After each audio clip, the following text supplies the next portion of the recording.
어떤 삶이 최상의 삶인지, 여러분 우리는 어떤 삶이 하나님이 기뻐하시는 최고의 삶이고 최상의 삶인지 알려면 참 고민이 필요하고 시간이 좀 필요하죠. 그리고 다른 사람, 믿음의 선배들과의 그런 조언이 필요할 때가 있어요. 내가 어떻게 살아야 하나님을 기쁘시게 하는 최상의 삶일까? 내가 이때 무엇을 선택하고 어떤 결정을 해야 최고의 삶이지? 이것을 잘 모르는 경우가 있어요. 그런데 유대인들은 그것이 가능해요. 예를 들어 볼게요. 노아의 방주에서 40주 40야 물로 홍수로 심판을 받은 이후에 방주에서 나왔어요. 여러분 나오자마자 한 일이 뭐예요? 네? 예배를 드렸죠? 근데 자 생각해 보세요. 방주에서 나와서 할 일이 많을까요? 적을까요? 참 많이 있을 수 있겠죠. 참 많은데 노아는 왜 나오자마자 예배를 드렸을까요? 왜 나오자마자 예배를 드렸을까요? 그리고 방주 안에 있는 동안 정결한 짐승 7쌍씩, 그죠? 하루 하나님 앞에 제사를 드리겠다는 거잖아요. 제사를 드렸는데 또 나오자마자 또 제사를 드렸어요. 예배를 드렸어요. 왜요? 노아의 홍수가 왜 임한 거예요, 여러분? 창세기 말씀을 6장 전후의 말씀을 읽어보면요,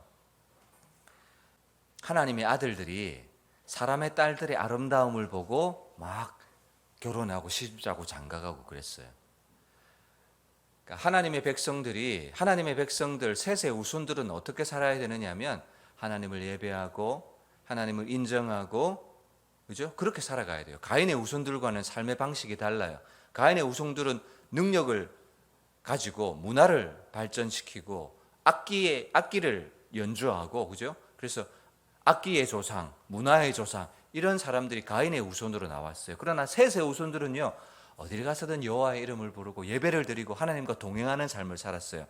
그런데 하나님의 아들들이 사람의 딸들의 아름다움을 보고 막 자기 마음대로 막 시집가고 장가가는 거예요. 그러면서 무엇이 끊어지게 됐느냐 하면 크게 두 가지가 끊어졌어요. 하나는 하나님과 동행하는 삶이 끊어져 버렸어요. 왜? 하나님을 예배하고 하나님과 동행하는 삶을 살아야 되는데 세상 사람들의 딸들과 함께 살다 보니 뭐 해야 돼요? 하나님과 동행하는 것은 중요하지 않고 세상과 동화되어 어울려 살아가는 거예요. 그러니까 하나님과 동행함이 끊어졌어요. 그리고 또 하나 끊어졌던 게 뭐냐면, 여러분 제사는요, 짐승의 제사는 죄를 짐승에게 전가시켜서 그 죄가 넘어가고 짐승의 정결함이 나에게로 넘어오는 전가, 그게 중요한 제사의 핵심이에요.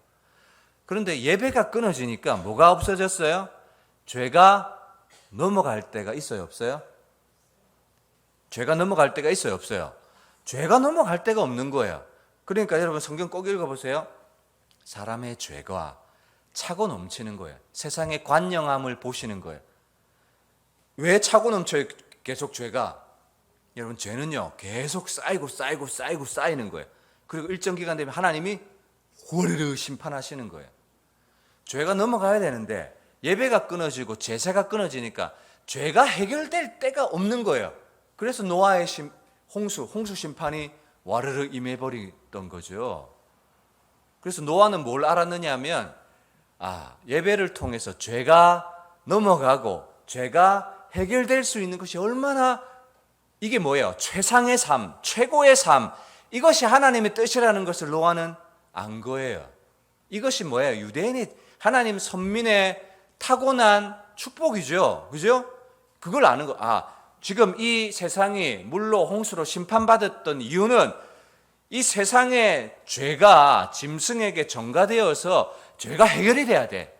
죄가 넘어가고 정결함을 받는 이런 영적 흐름이 가능해야 되는데 이 시스템이 완전히 고장이 나버렸던 거예요.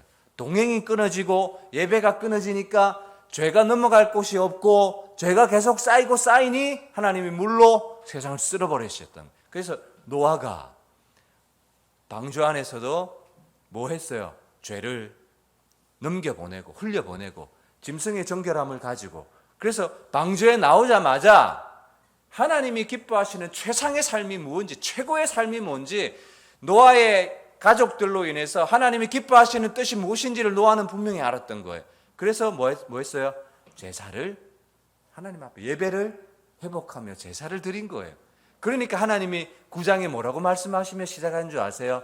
하나님이 노아에게 축복하며 이르시되 생육하고 번성하라. 다시 뭐가 흘러 들어오기 시작해요? 죄가 넘어가고 죄가 해결되고 죄를 해결할 수 있는 방법이 다시 회복되니까 다시 하나님의 축복이 흘러 들어오기 시작하고 말씀이 흘러 들어오기 시작하는, 이것이 가능하기 시작하게 되는 거예요. 이게 뭐예요? 지극히 선한 것을 분별하는 것이 가능하다라는 거예요. 이 상황에서 무엇을 해야 저주가 풀리지? 이 상황에서 무엇을 해야 하나님의 축복이 다시 흘러 들어오지? 이 상황에서 무엇을 해야 하나님이 다시 일하기 시작하시지? 이게 가능한 거예요. 그리고 역대하 29장에 보면 히스기야라는 왕이 나와요. 근데 그 히스기야의 부친 아버지는요, 누구였느냐면 아하스라는 왕이었어요. 아하스라는 왕은요, 이스라엘의 왕들 중에서 손꼽히는 2등 가는 왕이에요. 최고로 나쁜, 여러분 최고로 나쁜 왕이 누굽니까? 남유다 왕 중에서 1번 므낫세. 1번 므낫세. 이 왕은요, 최고로 나쁜 1등 왕이에요. 악한 왕. 2등으로 악한 왕이 아하스예요. 아하스. 근데 아하스 아버지로부터 나라를 물려받았는데, 왕위를 물려받았는데 망한 나라를 물려받았어요. 누가요? 히스기야가 망한 나라를 물려받았어요. 그러면 어떻게 해야 됩니까?